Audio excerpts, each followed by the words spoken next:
बिस्मिल्लाहिर्रहमानिर्रहीम। अस्सलाम वालेकुम नाज़रीन कराम, मैं हूं मखदूम शहाबुद्दीन और आप देख रहे हैं मेरा फेसबुक और यूट्यूब चैनल। उम्मीद करता हूं आप सब लोग बखैर वाफियत होंगे और जहां भी होंगे अपने अहले खाना समेत खुश भी होंगे और महफूज भी। नाज़रीन कराम, बड़ी इंपॉर्टेंट डेवलपमेंट्स हैं। एक जानिब तो हुकूमती मंसूबा इस वक्त मुकम्मल तौर पर उलट चुका है और जस्टिस मंसूर अली शाह और जस्टिस मुनीब अख्तर की सुन ली गई है। इस वक्त बाज़ाब्ता तौर पर चीखें जो हैं वो उतनी ही बुलंद हो चुकी हैं जितनी जस्टिस मंसूर अली शाह के चीफ जस्टिस बनने पर होती।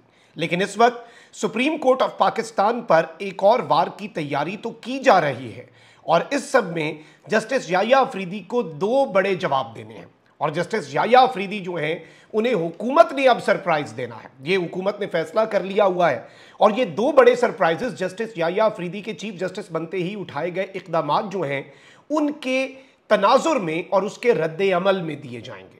लेकिन इस सब में सिस्टम के लिए मुश्किलात हैं क्योंकि सुप्रीम कोर्ट ऑफ पाकिस्तान में भी इस्तीफों का शोर है और इस वक्त सुप्रीम कोर्ट में शाराए दस्तूर पर शहर इक़्तिदार में जो ऐवाने अदल है, सबसे बड़ी इमारत है पाकिस्तान में अदल की सुप्रीम कोर्ट, उस सुप्रीम कोर्ट से बाज़ाब्ता तौर पर इस्तीफों के हवाले से कुछ एक्सक्लूसिव डिटेल्स हैं और इन डिटेल्स की कंफर्मेशन इनके अपने घर के भेदी दे रहे हैं। इस हवाले से भी डिटेल्स जो है वो आपके सामने रखनी है। अब इस वक्त जो गेम प्लान है सबसे पहले आप उसे समझ लें और कुछ चीज़ें जो हैं वो इस वक्त समझना बहुत ज़्यादा ज़रूरी हो चुकी हैं।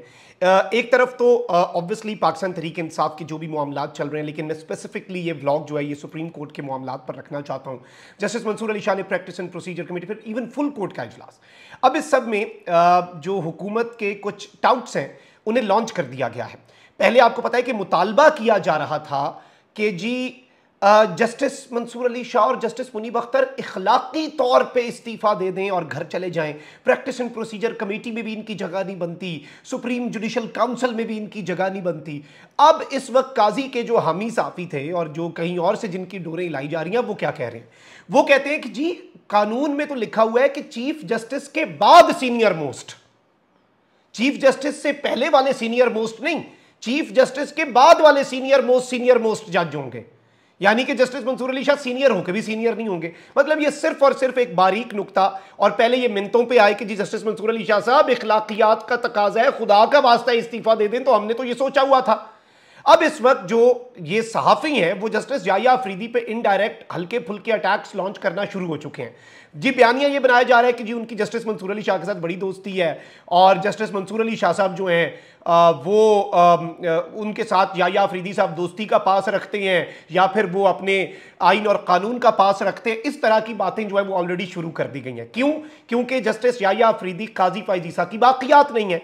अच्छा, अब ये भी यही चाहते थे कि जस्टिस याह्या अफरीदी माजरत कर लेते, कहते कि जी मेरा दोस्त, मेरा ताल्लुक भी है और वैसे भी मैं अपने सीनियर्स को सुपरसीड नहीं करूंगा और मैं नहीं भाई चीफ जस्टिस बनता। इन्होंने अमीनुद्दीन खान को बना देना था, इतने वारे न्यारे हो जाने थे, आपने काजी को भूल जाना था। अब इस सब में इन्होंने जो वारदातें की वो सारी की सारी वारदातें इनके गले पड़ गई। लेकिन कल का फुल कोर्ट इजलास वो तीर निशाने पर लगा चुका है कि आप अंदाजा भी नहीं कर सकते। जस्टिस मंसूर अली शाह साहब मुल्क से बाहर थे, वीडियो लिंक के जरिए उन्होंने फुल कोर्ट इजलास में शिरकत कर ली। लेकिन जो दो एडहॉक जजेस काजी फाइज ईसा लाया था, जो इस वक्त रिटायरमेंट की अपनी पेंशन भी ले रहे हैं और सुप्रीम कोर्ट के जज की तनख्वाह भी ले रहे हैं, उन एडहॉक जजेस को फुल कोर्ट मीटिंग का एजेंडा भी भेजा गया, इनवाइटेड भी गालिबन थे या नहीं। उसके बाद उस इजलास में उन्हें नहीं बुलाया गया, वो टी रूम में बैठे रहे। टी रूम में वो दो काजी फायजीसा साहब के लगाए गए एडहॉक जजेस बैठे रहे, उन्हें सुप्रीम कोर्ट के मामलात के अंदर दखल अंदाजी नहीं करने दी गई। कहा गया भाई आपका जो काम है ना, आपका काम है केस निपटाना, तो सौ बिस्मिल्लाह केस निपटाओ जाके बैठ के। अब इस सब के अंदर मिर्चें लग चुकी हैं, बहुत सी चीजें क्लियर हो चुकी हैं, 14 तबक रोशन हो चुकी हैं। और मैं आपको यह भी बता दूं कि उन दो जजेस को फुल कोर्ट में ना बिठाकर यह मैसेज दे दिया है कि जी जब भी सुप्रीम कोर्ट की फुल कोर्ट बैठेगी ये दो बंदे उसमें नहीं होंगे। तो इनके ये जो काजी दो बंदे अपने ऐड करा के गए, इनके वोट शोट भी कौन है, ये रिटायर्ड जज हैं, ये एडहॉक जज हैं। अब इस वक्त हुकूमत के जो नाम नेहाद तर्जुमान हैं वो ये कह रहे हैं कि जी सुप्रीम कोर्ट में इस वक्त, सुप्रीम कोर्ट ऑफ पाकिस्तान के अंदर भी जो इमरान खान की सोच, अब वो तो यही इल्जाम लगाएंगे ना, हम तो आइन पसंद जज कहते हैं, वो कहते हैं जी इमरान खान के साथ नजरियाती इत्तेहाद रखने वाले जो जज है ना सुप्रीम कोर्ट में, उनकी मेजॉरिटी है। फिर जी उन्हें एक और मिर्चें ये लग रही हैं कि सुप्रीम कोर्ट में मेजॉरिटी है तो फिर बेंच ना बनते, जैसे काजी को सदारती ऑर्डिनेंस का सहारा दिया। लेकिन अब वो कह रहे हैं कि जस्टिस मंसूर अली शाह और justice Munib Akhtar practice and procedure committee में है। अब इस सब को काउंटर करने के लिए हुकूमत दो काम करने जा रही है। मैं आपको इस्तीफों की भी खबर दे देता हूं, लेकिन इस वक्त जो इंपॉर्टेंट चीज है वो आपने समझनी है। अब हुकूमत क्या करने जा रही है जी, सुप्रीम कोर्ट के जजेस की तादाद में इजाफे का बिल कौमी असम्बली में जुमे को पेश किया जाएगा। इससे पहले सुप्रीम कोर्ट में जजेस की तादाद में इजाफे का बिल प्राइवेटली पेश किया गया था, लेकिन अब हुकूमत इसे ओन करेगी और खुद पेश करेगी।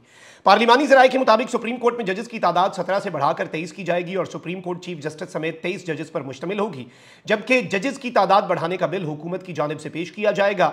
निजी कार्रवाई के दिन बैरिस्टर दानियाल चौधरी पहले ही यह बिल पेश कर चुके हैं, लेकिन अब यह बिल हुकूमत इसे ओन करेगी और ज़राए के मुताबिक बिल की मंजूरी के लिए कौमी असम्बली का इजलास उसमें जुमे तक तौसी कर दी गई है, जबकि तरमीम शुदा शेड्यूल के मुताबिक आज इजलास खत्म हो जाना था। दूसरी जानिब इस वक्त मैं आपको यह बता दूं, बहुत बड़ी डेवलपमेंट और एक बहुत बड़ी खबर दे रहा हूं कि प्रैक्टिस एंड प्रोसीजर कमेटी जो है उसमें भी तरमीम पर मुशावरत हो रही है। पहले प्रैक्टिस एंड प्रोसीजर कमेटी बनाई गई कि 3 सीनियर मोस्ट जज होंगे, फिर प्रैक्टिस एंड प्रोसीजर कमेटी काजी फायज ईसा ने 63A वाली वारदात डालनी थी, फ्लोर क्रॉसिंग की इजाजत देनी थी। फिर जी उसमें सदारती ऑर्डिनेंस के जरिए क्या तरमीम हुई कि जी एक सीनियर मोस्ट जज, एक चीफ जस्टिस और तीसरा चीफ जस्टिस की मर्जी का बंदा। भाई खाक जमहूरियत। अमीनुद्दीन खान साहब आ गए जी, मुनीब अख्तर साहब आउट हो गए, या अफरीदी साहब ने आते साथ उन्हें आउट कर दिया और वापस जस्टिस मुनीब अख्तर को डाल दिया। अब इस सब के अंदर प्रैक्टिस एंड प्रोसीजर एक्ट जो है उसमें तरमीम पर मुशावरत जो है वो इस वक्त ये बताया जा रहा है कि जी जारी है और उसमें 5 बंदे डालना चाह रहे हैं, ये टॉप 5, ताकि उसमें मुकम्मल तौर पे जस्टिस मंसूर अली शाह और जस्टिस मुनीब अख्तर जो हैं उनके विंग्स जो हैं उन्हें क्लिप किया जा सके। अब ये तो वो सब कुछ है जो हुकूमत अपनी बौखलाहट में कर रही है, जो हुकूमत अपनी परेशानी में कर रही है और जो हुकूमत को इस वक्त रातों की नींद हुकूमत की हराम हो चुकी है। हुकूमत को समझ नहीं आ रही कि करना क्या है, जाएँ तो हम जाएँ कहाँ, और इस वक्त टकरे मारें। 27वीं आईनी तरमीम की भी तैयारियाँ इन्हें करनी पड़ रही है। मैं आपको बता दूँ ये 27वीं नहीं, ये 28वीं आईनी तरमीम भी कर लेना, बनना इनका कुछ नहीं है। ये आप मुझसे कहीं लिखवा के रख लें, क्योंकि इनका पिछले 3 साल में बना क्या है। हर कदम जो उठाया गया आज के दिन तक इमरान खान के खिलाफ उठाया गया, इसमें कोई दूसरी राय नहीं है, इसमें कोई मुजायका नहीं है, इसमें कोई इफ्स एंड बट्स नहीं है, इसमें कोई अगर मगर नहीं है। लेकिन हर कदम जो इमरान खान के खिलाफ उठाया गया था वो वापस इनके अपने गले भी पड़ा है। तो ये चीज आप याद रखिएगा। अब इस वक्त मैं आपको बताऊं कि एक तो जस्टिस मंसूर अली शाह की ये सुनी गई है कि ज़ेरे इल्तवा केसेस को निपटाने के लिए सुप्रीम कोर्ट ऑफ पाकिस्तान ने जस्टिस मंसूर अली शाह का केस मैनेजमेंट प्लान 2023 का मंसूबा अपनाने का फैसला कर लिया। ये एक बहुत ही आप कह लें कि बेहतरीन सा सिस्टम है, एक निज़ाम बना के जस्टिस मंसूर अली शाह ने 2023 में दिया था और उसे अडॉप्ट किया जा रहा है। यानी सुप्रीम कोर्ट में केसेस निपटाए जाएंगे जस्टिस मंसूर अली शाह के गिवन प्लान पे। अल्लाह हक है ना, काजी फायज ईसा साहब ने अपनी तरफ से कहा कि मैं नहीं तो फिर मंसूर भी नहीं है, वो फलां ढिमका, हर चीज़ उल्टी हो गई और वही उल्टी हो गई सब तदबीरें, कुछ ना दवा ने काम किया। तो अब कोई इनके लिए दवा नहीं, इनके लिए दुआ भी काम नहीं करनी जो इनका हाल हो चुका है। लेकिन यहां पर मैं आपको एक और ये बता दूं कि सुप्रीम कोर्ट ऑफ पाकिस्तान में जो कल एडहॉक जजेस के साथ मामला हुआ है, उसके बाद दूसरी साइड के वो जो प्रो काजी साफी थे और काजी की सहाफती बाक़ियात जो है ना, जिन्हें अभी तक समझ नहीं आ रही कि अब हम क्या नया किबला ढूंढें, क्या चीज़ें करें। लेकिन यहां पर इंपॉर्टेंट तरीन डेवलपमेंट यह है नाज़रीन कराम जो समझने वाली है कि उन लोगों की तरफ से यह बात आ रही है कि जो मोहतरम जज साहिबान काजी साहब दे के चले गए थे एडहॉक जजेस, उनका टाटा बाय बाय का इम्कान या सुप्रीम कोर्ट ऑफ पाकिस्तान से इस्तीफे, और ये इस्तीफे जस्टिस मंसूर अली शाह और जस्टिस मुनीब के 2 इस्तीफे चाहिए थे ना। अब ये खुद सोच रहे हैं कि भाई हमारे साथ जो हो गई है, जो हमारे साथ हो गई है, सानू बुला के बाहर टी रूम में छपाई रखे, हमें टी रूम में बिठाए रखे हैं आप बुला के।